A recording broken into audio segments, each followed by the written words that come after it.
I'm on. Right. Hello, everyone. Welcome to this breakout session for around employment and obviously the challenges and hopefully some of the solutions that care leavers can benefit from around employment. So it's very echoey in here. I just feel, I don't know if we can change that. My name's Ed Titherley, so I'm the Director of Services at Centrepoint, but I am your humble facilitator. So reputation, I'm not good at keeping quiet, but I'm gonna try my best.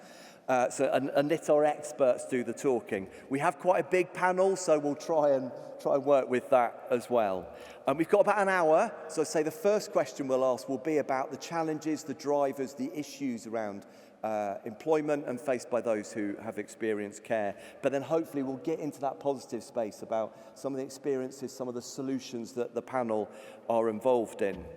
Just to frame it a bit, my fun stat, so if you have care experience between 18 and 21, you are 38% of you are in NEET. So that's including training, education, university.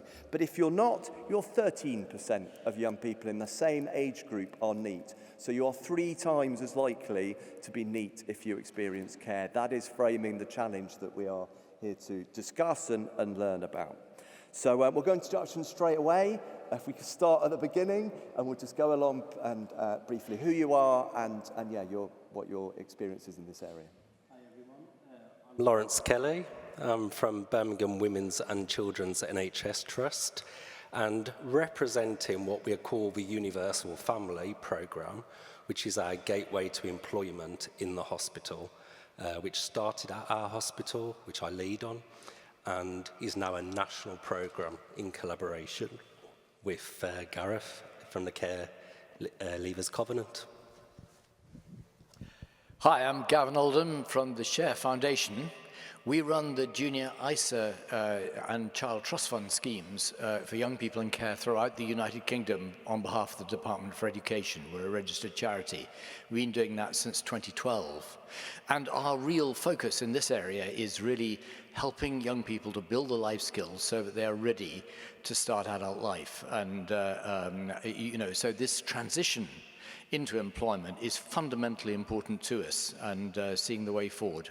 More about that later. Hello everyone, I'm Catherine Sachs-Jones. I'm Chief Executive of Become, and we are the national charity for children in care and young care leavers in England. Good afternoon, I'm Russell Winard. I'm CEO of Drive Forward Foundation, which is a charity that operates within London, supporting care experienced young people into employment. Hi everyone, I'm Vicky Jones and I'm Head of Public Affairs at Youth Futures Foundation. We're the What Works Centre for Youth Employment and we exist to remove barriers to employment for marginalised groups of young people. Hi, I'm Gareth Evans. I work for a company called Spectra, and we're the national delivery partner for the Care Leaver Covenant, which is funded by central government and aims to support our care leavers across various areas of their adult life. I'm also on an executive group called Moving On Up, which aims to get more care leavers into apprenticeships. Hello, I'm William Roberts. I'm from the Royal Society for Public Health, and we're a charity that supports and develops training, qualifications and education for people in public health. Hello, my name's Anna Butcher. I work for the John Lewis Partnership. That is the business made up of the 2 brands Waitrose and John Lewis. And I work in the team which runs our programme called Building Happier Futures, which aims to provide employment opportunities for care experienced people. Brilliant. Thanks, guys. So a really good mix of those who represent care experienced young people, those who are helping to access employment in particular, and employers as well. So a really good mix, and we have some expertise. So the first question, I have about 20 minutes to get through answers on this one, so we can do the maths, I hope, on times. But the first question is just the experiences from your perspective, the challenges, some of the issues facing young people, the challenges from employers' perspective. You may also talk about levies or anything like that, but please, over to the panel to discuss that. So 3 years ago, we set out with a clear expectation of improving the diversity of our workforce and recognised that we weren't attracting the talent of our care experienced community. We know that around 12,000 people leave care each year. We know in Birmingham, 2,000 people are leaving care each year. And actually, we felt that we hadn't got that representation in our workforce. So the plan was to talent spot and bring that lived experience into the NHS. It sounds really simple. We've got jobs, we've got people. But actually, the challenges faced there is thinking about the internal culture, thinking about perceptions, understanding of what care experienced is, fears, anxieties of the staff in the hospital who would be supporting these colleagues. I don't know if you've seen actually in the breakout or on the screen, there's been a young guy speaking up on the screen called James. James was actually one of the first people we recruited on the programme 2 years back, and actually last week has been recruited to become the internal coordinator of the programme. He started as a Band 2 administrative person in the Wellbeing team, and I think he's a perfect example, of which there's about 32 examples of people who have all gone on to have substantive employment.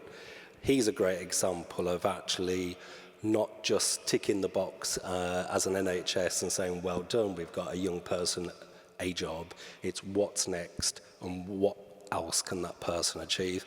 The challenges are actually the workforce. We're barriers. If we don't think different, if we keep job descriptions and specs in the same way they've always existed, or if we keep the interview process in the same way it's always existed, it doesn't flex around the individual needs of people, and particularly our care experienced community who, for many, including James, first job, didn't achieve very well at school, is presenting in a very professional setting, but he's bringing all of themselves, and that's what we recruit.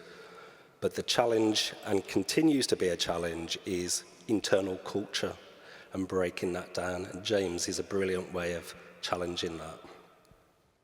Thanks.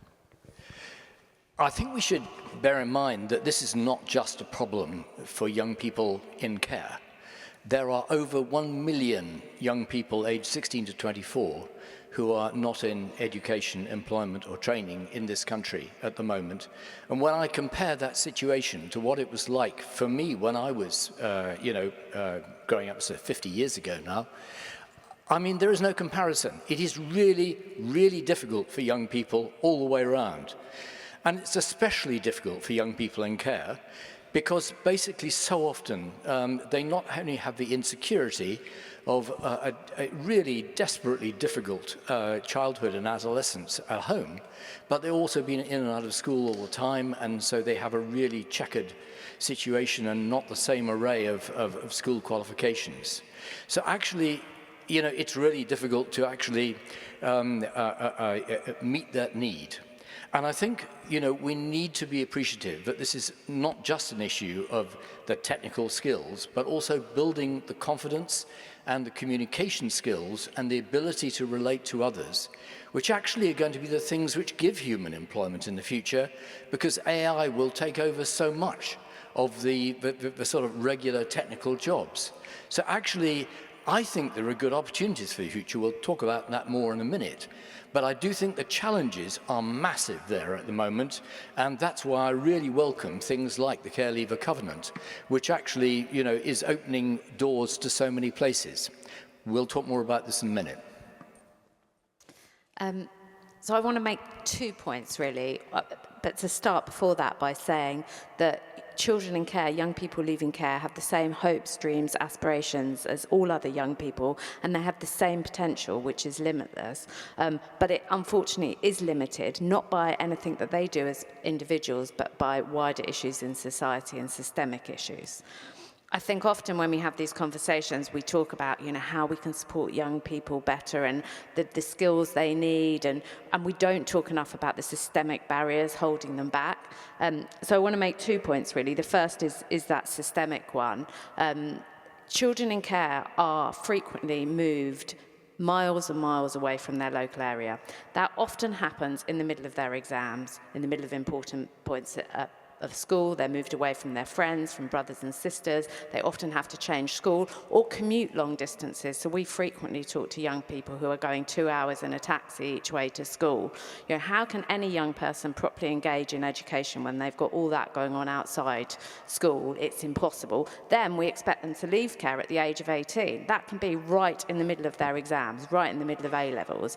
Imagine you are trying to think about where you're going to live and how you finish your A-levels. It's impossible. We're putting impossible expectations on these young people, and then we're like, oh, look at the NEET figures, aren't they terrible? Well, of course they are. Any young person who's been through that kind of trauma within the care system, never mind what they've experienced before entering care, is going to struggle to finish their education and to go into employment when they've got so much going on in their lives outside.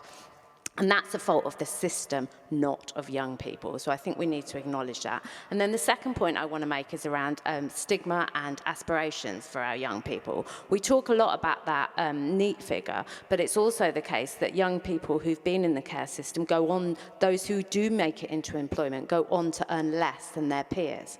Now, part of the reason for that is we have low expectations for these young people. Young people are always telling us that the professionals around them do not have high enough expectations for them. And I just want to share one brief story of a young man that we work with at Become, who was an unaccompanied asylum-seeking child who came here from Iran, fled political persecution, arrived here when he was 14. And one of the things he told his social worker early on is that he wanted to become a doctor. And he told me that his social worker laughed at him when he said that and said, let's think about what else you might be able to do realistically. Now, Amir is in his final year at medical school. He's doing brilliantly. He works with us at a young trainer, training professionals and sharing his experience. And he took great delight in going back into that social worker's office and telling her, that he was about to become a doctor. Now, I know there are loads of committed, passionate professionals here that have really high expectations for our young people, and I'm not saying that is the norm, but too often it is that one person who says that thing to you. Now, in Amir's case, it spurred him on to do something, but for a lot of young people, if you're told you can't do something, you internalize that belief. So we have to have higher aspirations, all of us as a society, for young people leaving care and recognize that they do have limitless potential, and with the right support and systemic change, they can do anything that they want to do.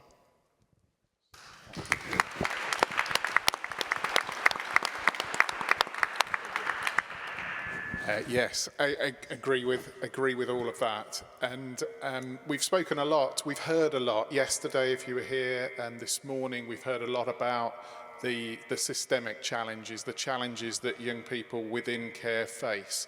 And those challenges create barriers.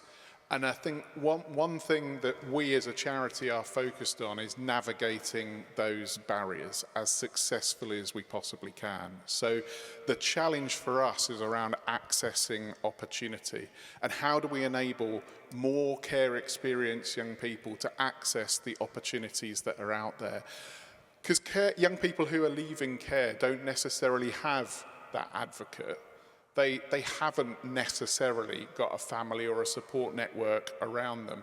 They've not got anyone who's going to get them up in the morning at 7:30 in order to arrive in the office. They've not got someone who's there at the end of the day when you come home and you've got that burden of things that have happened that you want to share.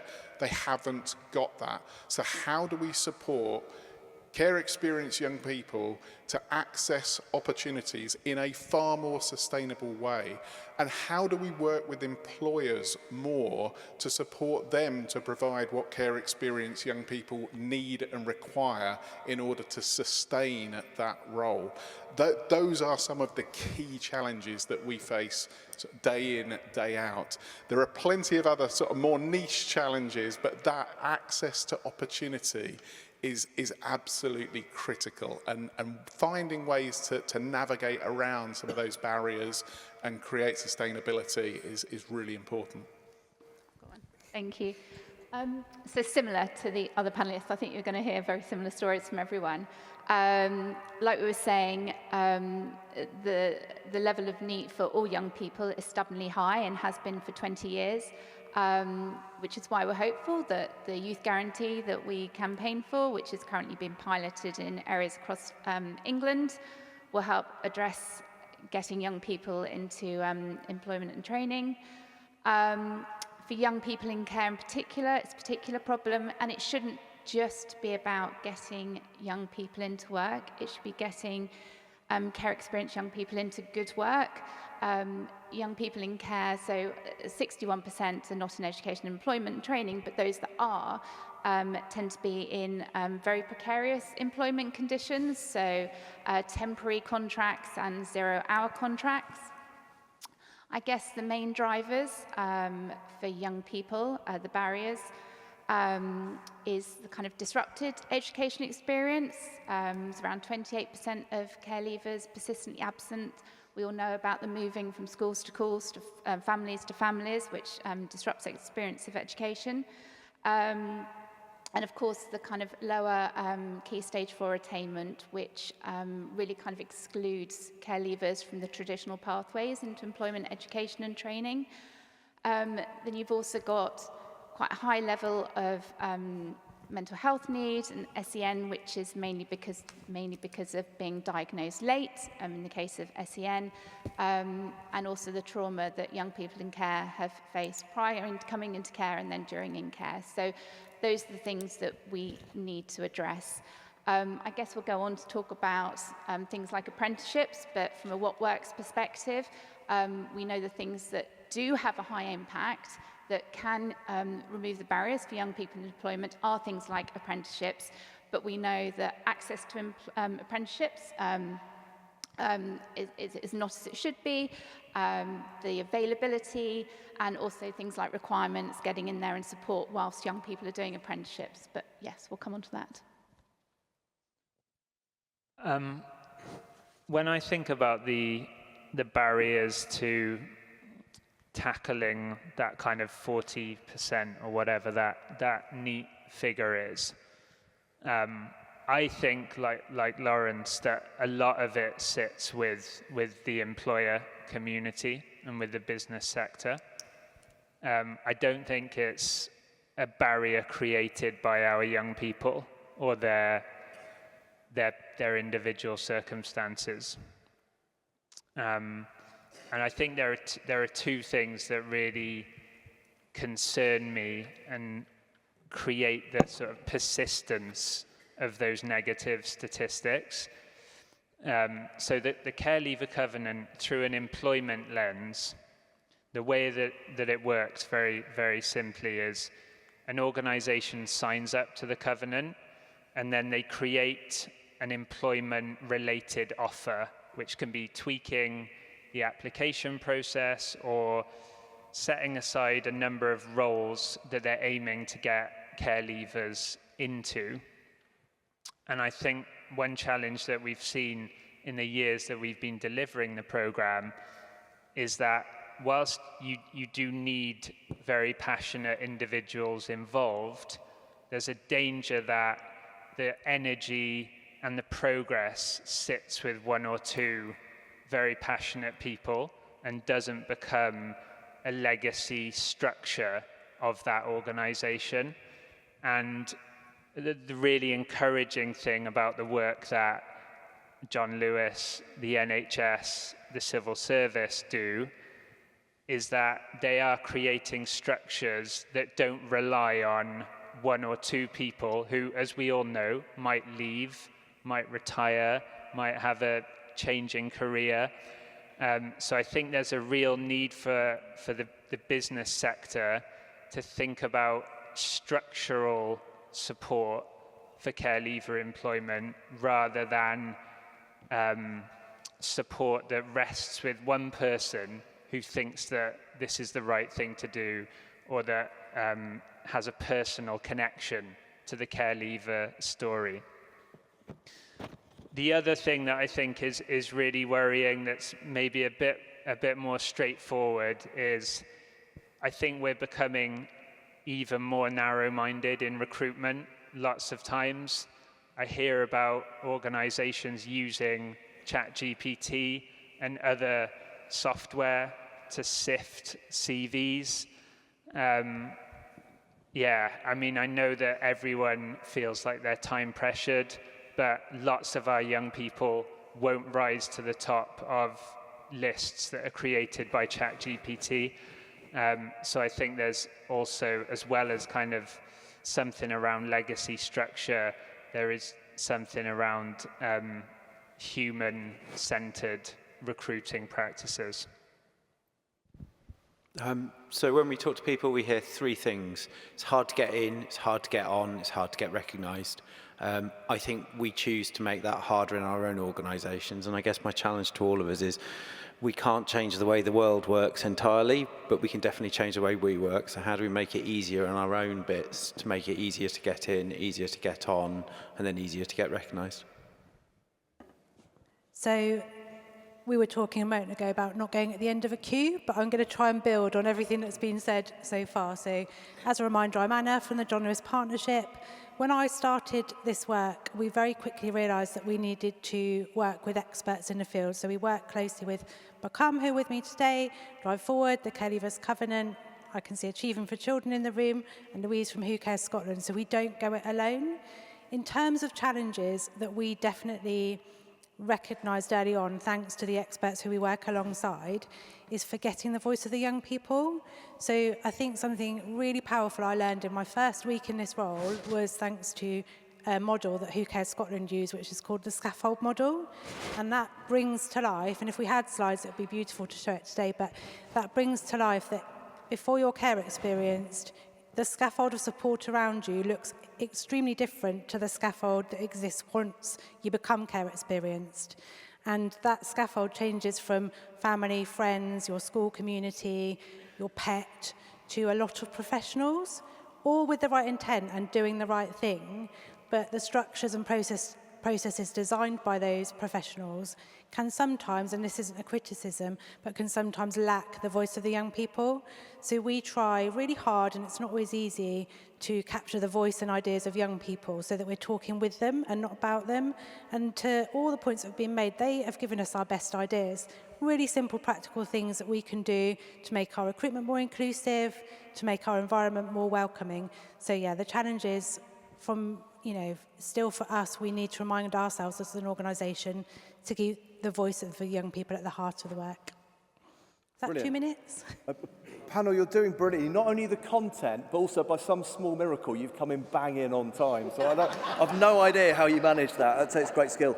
Just to pick up some themes that I thought were really interesting, the challenge opportunity about the changing job market and AI and stuff, I thought that was fascinating. But on a different tilt, the emotive reality of, I've got 2 teenage children, but that being asked to move in the middle of your exams, like dealing exams with in a stable household is hard enough, despite, when your family is falling apart around you, how you're meant to deliver and focus on jobs and education. And I also love that challenge about our own organisations. It's a conversation we've had internally, and we try really hard, but a disproportionate amount of young people and care leavers who then fail probation or struggle and just don't perform. And actually, well, if we're trying to go Jacques, like you should be employing people, and we can't get it right, then. So they're just 3 points to pick out. Because we're on time, panel, everyone here's lunch is in your hands, so let's nail this. We're now going to listen. Please, it is a challenge. The investment that's needed to bring a fairness, if you like, to the employment market to those who've experienced care. But please, panel, let's focus on opportunities, experience, solutions that you're aware of, and please, so over to you guys. So I think, in light of how do we build on what we've done, and if you think we set out a programme in Birmingham that said, we want to connect with our care experience community, we want to recruit you, and we want to grow you. What we love about this is we never set out and brought job descriptions and specifications out to young people and said, apply for that job. We connected with experts and specialists, like people here today, and said, if we had access to care experienced, could we connect them to roles that we have in the organisation? So what we've learned from this, how to progress this, is stop sort of sausage factory sort of approach, actually look at the skill and the talent and build roles, adapt roles. In fact, we've ripped up job descriptions and rewrote them to connect with the skill. But I've often not seen written in a spec, because how could you? You know, resilience, compassion,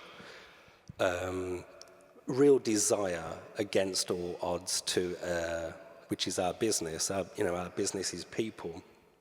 And all of us in this room, at some point, will be using primary care and NHS.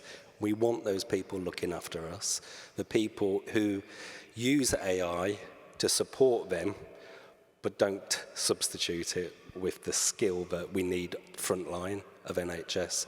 And they're building part of our future workforce. So thinking different, turning the recruitment upside down to actually match skill to the work that happens in a hospital, and actually staying really connected to the experts who guide and advise us on how to work with young people.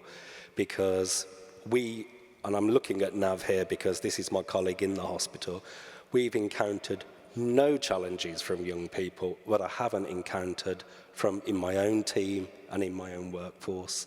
Good leadership, good onboarding, listening, responding, adapting, being flexible are all the same skills that our care experience community bring. What we have seen is people presenting that says, I would love to do that job. I haven't got maths and English at functional skill or GCSE. My life went upside down, but I want to do that job. And we've got a workforce that currently would look at an application and say, but you can't do that job because you're not eligible.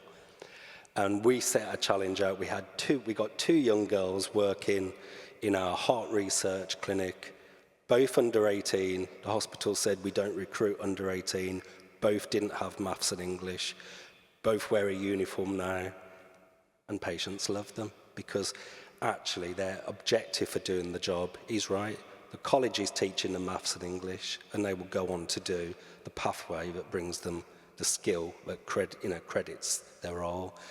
So again, it's just thinking different and keep the people we're speaking about at the centre of what we do. Well, that's absolutely true. I think that's a very, very good description of it. What we do in the Share Foundation is to run some life skills program, which are available to every young person in care throughout the United Kingdom through their local authorities. And one's called Step Ladder Plus, and the other one is Stepping Forward, an introduction to the performing arts. The thing which really differentiates these two programs from any other form of, I've never heard of it being used elsewhere, is they both use what we call incentivized learning. And that means that as every step they go through, they earn more money into their account. So it's earn as you learn. And, you know, the journey that young people take as they go through the course is absolutely fascinating, because if you take the Step Ladder Plus program, it starts with literacy and numeracy, and it's relatively modest earnings on those two stages.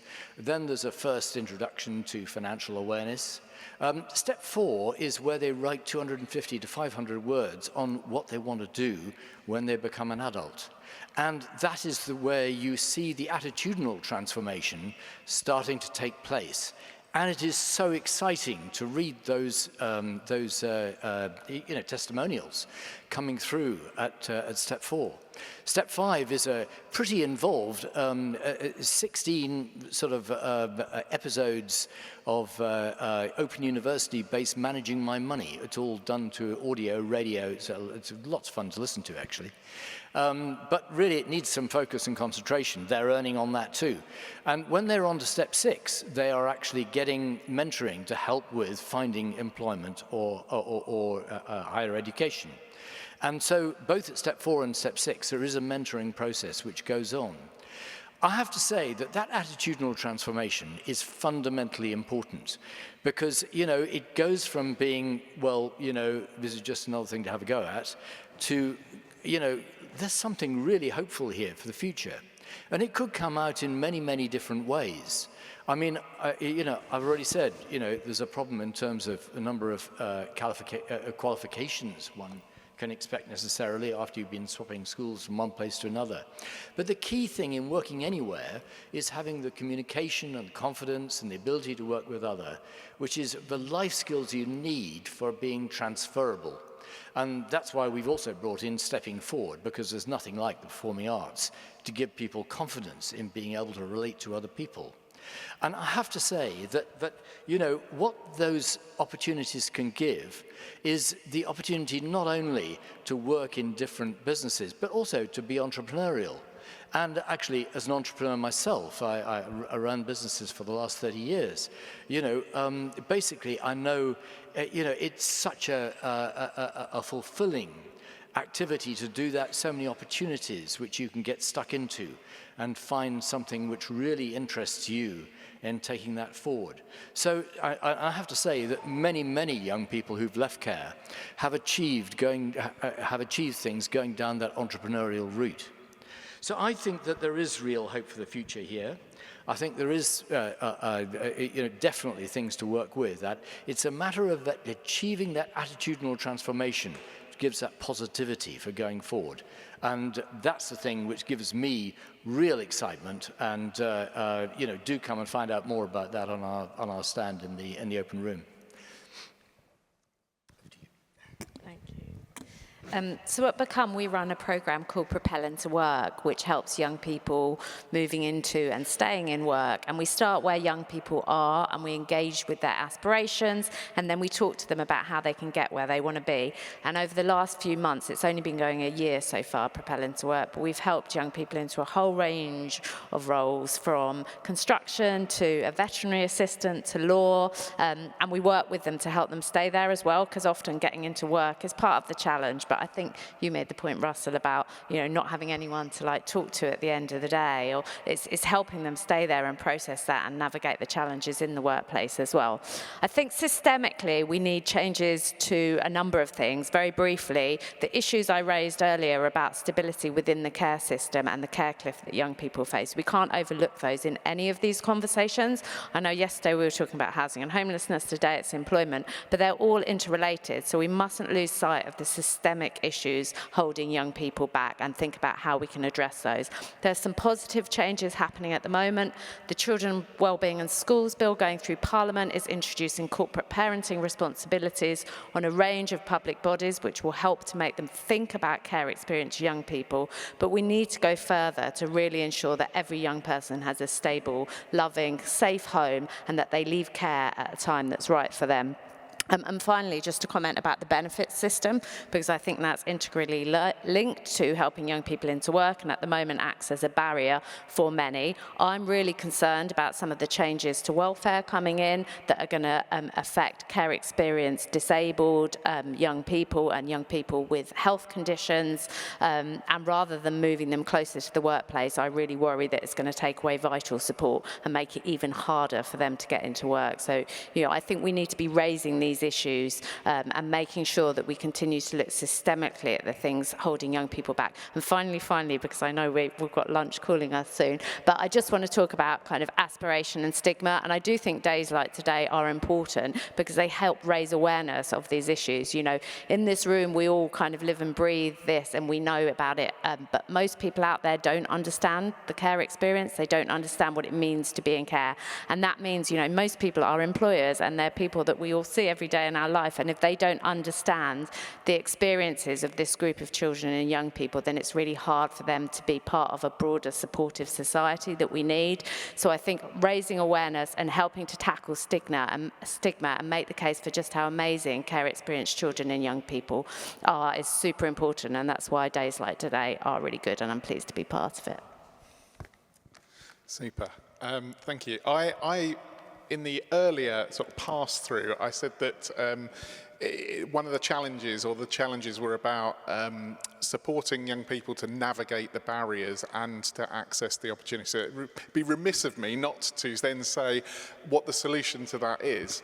And what Drive Forward do, we work quite intensively with young people. We worked with around 750 young people last year in the Greater London area. And it is about something which the Deputy Mayor mentioned this morning. A lot of it is based around trust. And we build a trusted relationship with each and every one of those 750 young people. We know them, we understand them, we see them, they come to us in person. It's not on screen, it's not on a phone, it's in person. They have a dedicated member of staff who is there for them. They will understand what their aspirations and dreams are. They'll also understand what some of their challenges are. We can't address all of those challenges, so we work in collaboration with others to do that. If it's something that is employment focused, we can. Otherwise, we'll make referrals, or we have third-party support. We will start wherever the young person is, and we will end wherever their dream ends. In some cases, that means a young person might be with us for 7, 8 more years. They can always come back to us, and they always know that they can, and we will be there for them. So that trust piece is really, really important. But there's more to it. There's more about helping them build connections with themselves as peers, because as we said, once you leave care, a lot of your networks disappear, and a lot of young people, care experienced young people, very isolated. So helping them to come together, we hold events, we bring some of our partners, our corporate partners, to those events. So not only are you beginning to build personal networks, but you're beginning to build professional networks. And then the other thing, we do a lot of work with our partners who have opportunities. They might not be jobs, many of them are, but they might be apprenticeships, they might be internships, they might be work experience. We work very closely with our partners to prepare them for the young people that will be coming in, some of the challenges that may be there and how to make that as sustainable as possible. Where we can, we'll work with partners to ring-fence those opportunities to our young people. It's not always possible, but where it is possible, and I think there are about 120 different ring-fenced opportunities last year, job-related opportunities, that means that we take away some of those barriers for our young people, because there are jobs at the end. And that's really important to our young people. When we're doing something with our young people, we'll often get asked, is there an opportunity at the end of this?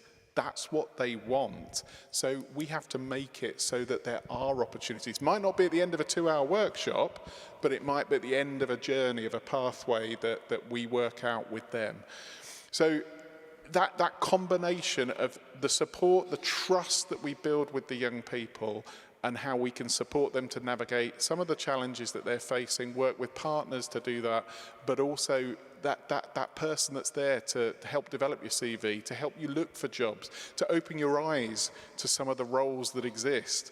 And this is not a care experience specific challenge, this is all young people challenge. I was a teacher a long time ago, it was the same then.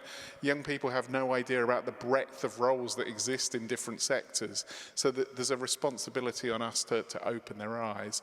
But then there's a responsibility on employers to consider some of those needs, to work in collaboration with the likes of us and other organisations and the young person to make that as sustainable as possible.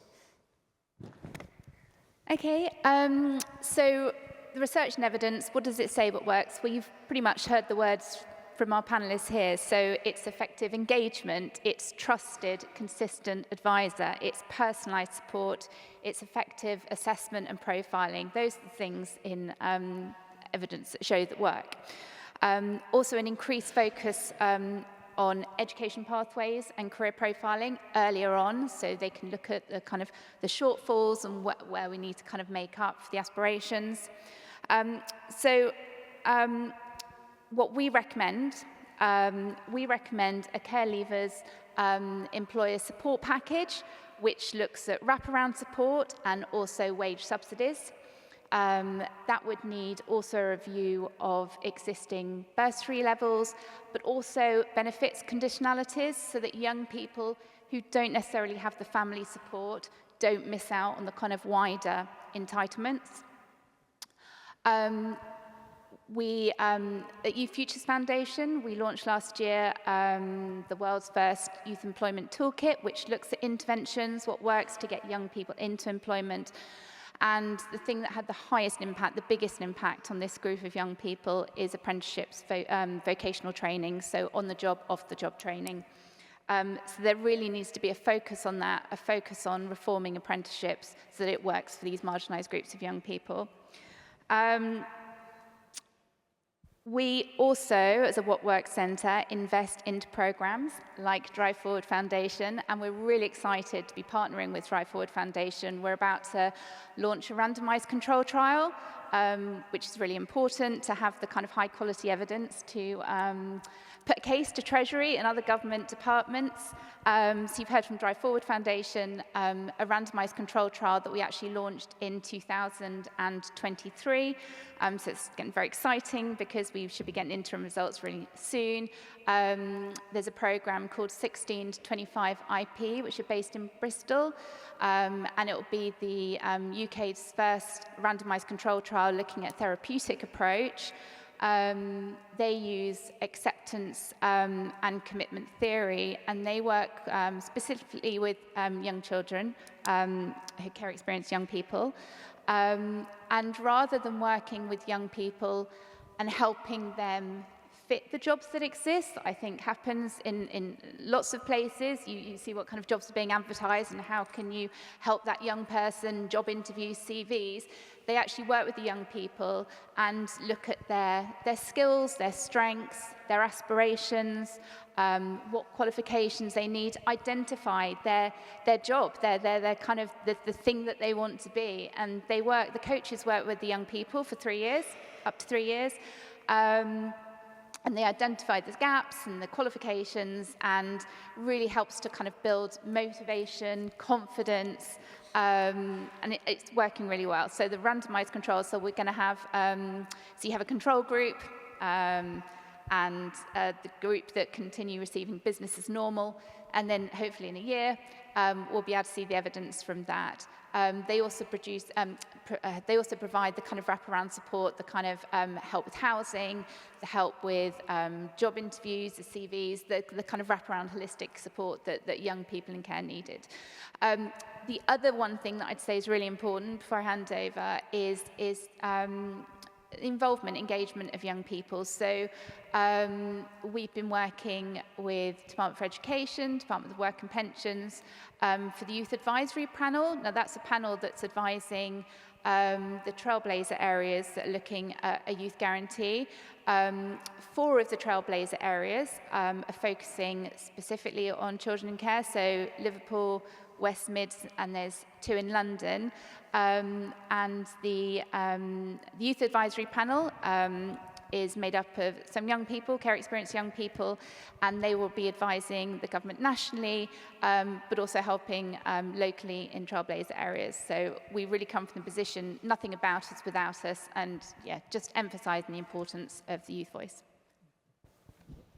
Yeah, when I think about moving the dial in terms of employment outcomes for our young people, well, actually, my wife said she'd be really cross if she doesn't see a picture of me on this panel. So if Sharon or another friend in the audience could get me looking really knowledgeable and authoritative, that would save me some hassle later on.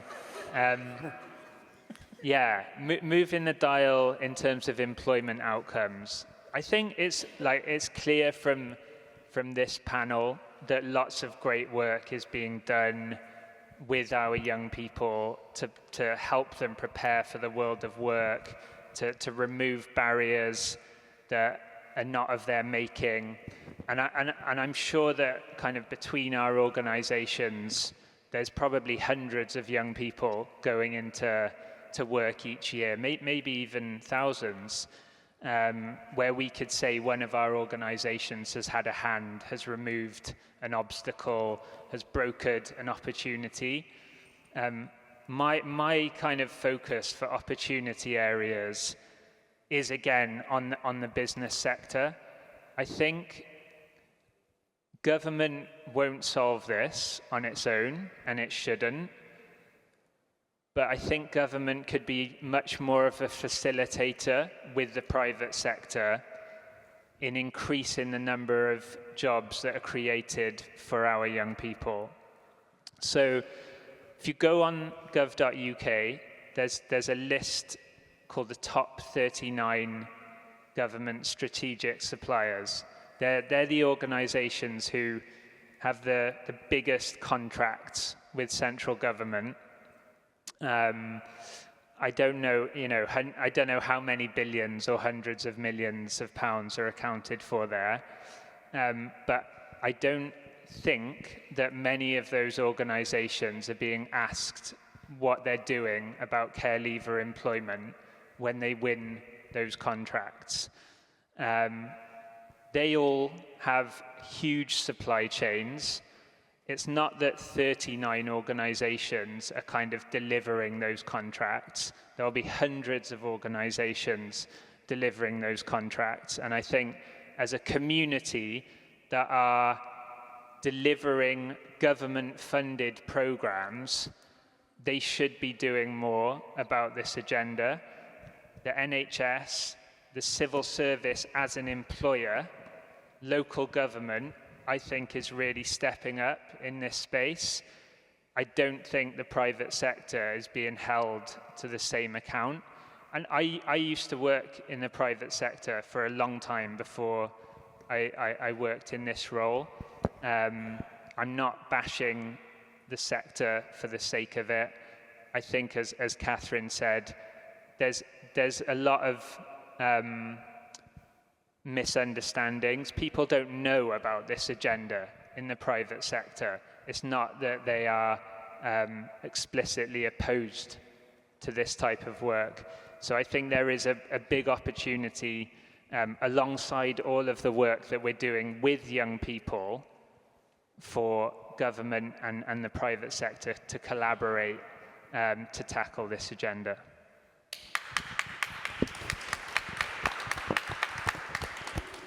I couldn't agree more with what Gareth just said. You can't create equity by giving everybody the same thing.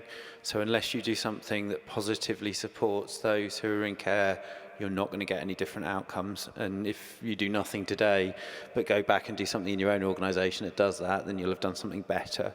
The second thing I say is qualifications really matter.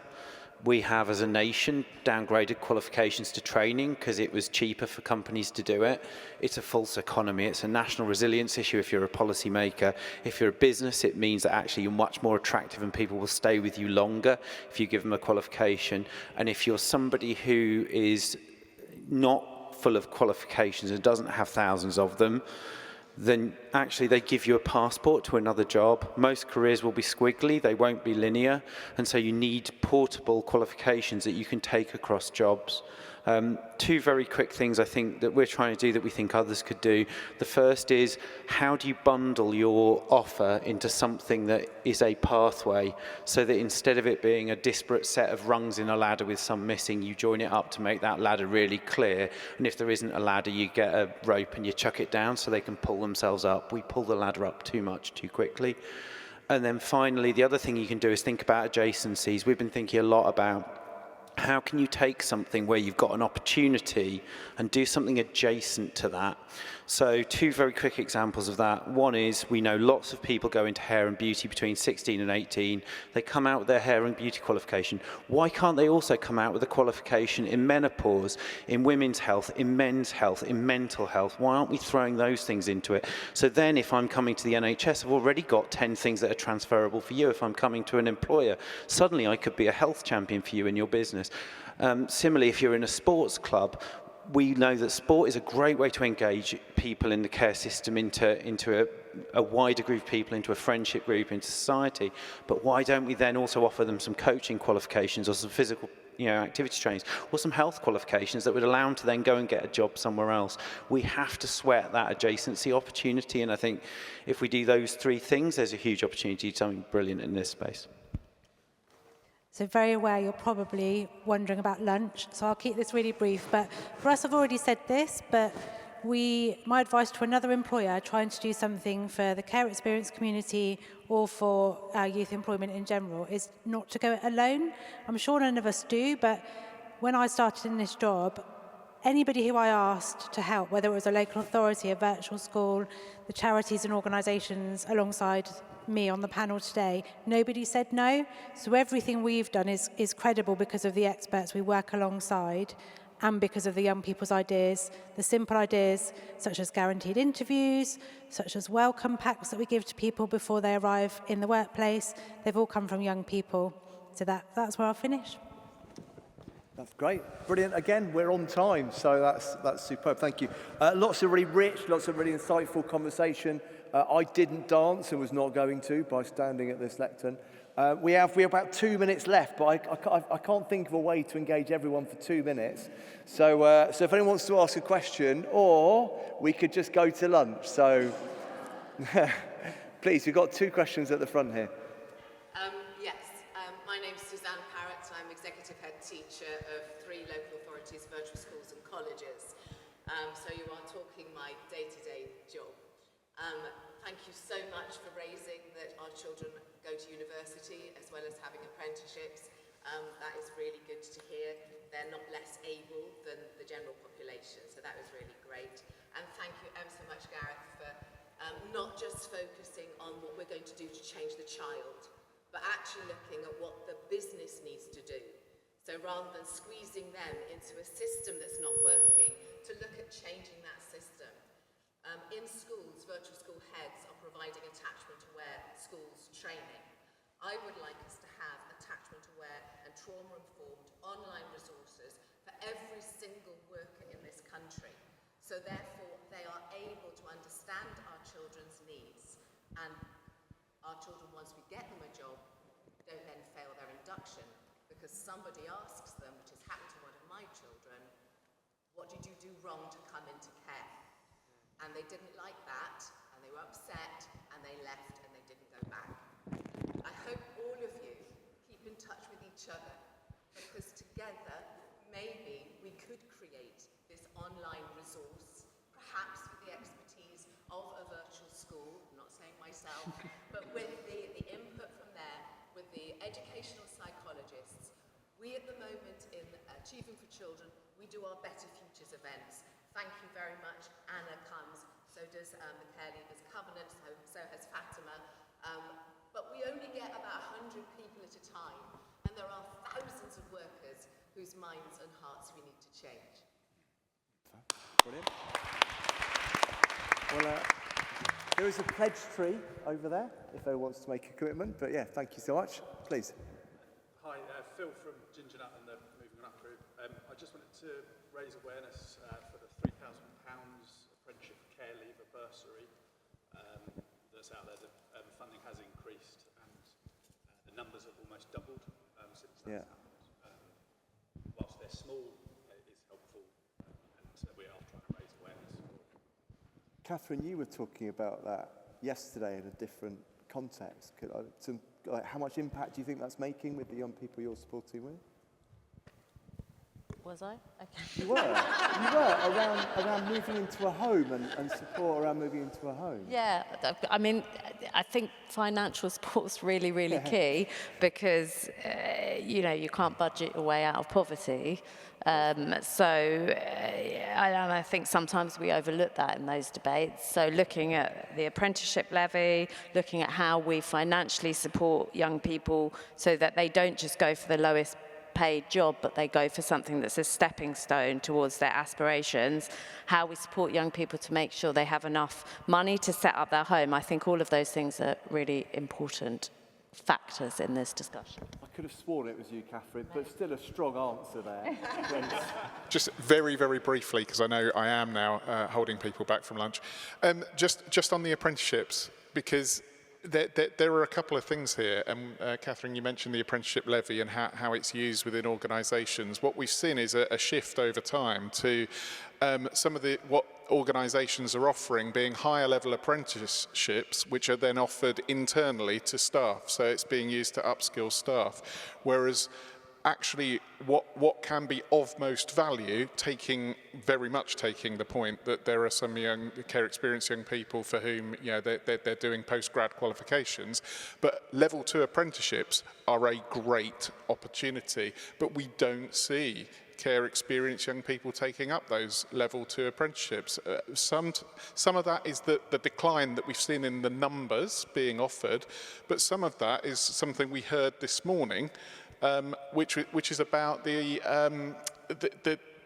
income, the money that the young person is receiving, then takes them into a bracket where they are having to then contribute to their housing, and those housing costs are incredibly expensive, and you've got a problem then that it's not economically viable. And we've had a number of young people who've started and dropped out because they've realised that they just can't afford to live. So we do have an issue there. And that may be, the figures may have changed because I was looking at 2022 figures. Figures have changed thanks to the trebling of the bursary. Cool. 3,000 is good, but it pales into insignificance where the bank of mum and dad and support around education, around accessing university, around even some of the costs about entering clothes and travel for work, and if young people are still in children's homes or indeed supported housing, then the costs, as you're referring to, they're actually, I think, exorbitant. It's nearly impossible to work. Step in the right direction. Of course it is. But all of this needs investment, doesn't it? We are out of time. So, Mona, I'm gonna. About participation, in-house participation, and the importance of that as well in terms of skills development for children in care and youth care. And they join children in care councils. For example, when I've done in my main role, we've seen the development of the young inspectors program and looking at how do we do training that for the accreditations around that, so we're talking about qualifications. So I think sometimes what happens is you make the social worker or PAs that for the care council or care needs forum, and they're I don't think my young person will do that, and it's about also changing that narrative and making them understand, put the option forward to the young person rather than just guessing that they're not going to be interested in that, because they can benefit so much from the programs that are available in the house as well. Yeah, the skill, the offer to engage with the agency of the young person is yeah, I completely agree. That's a good finishing note there, Mona. Right, that leaves me simply to thank the panel, please.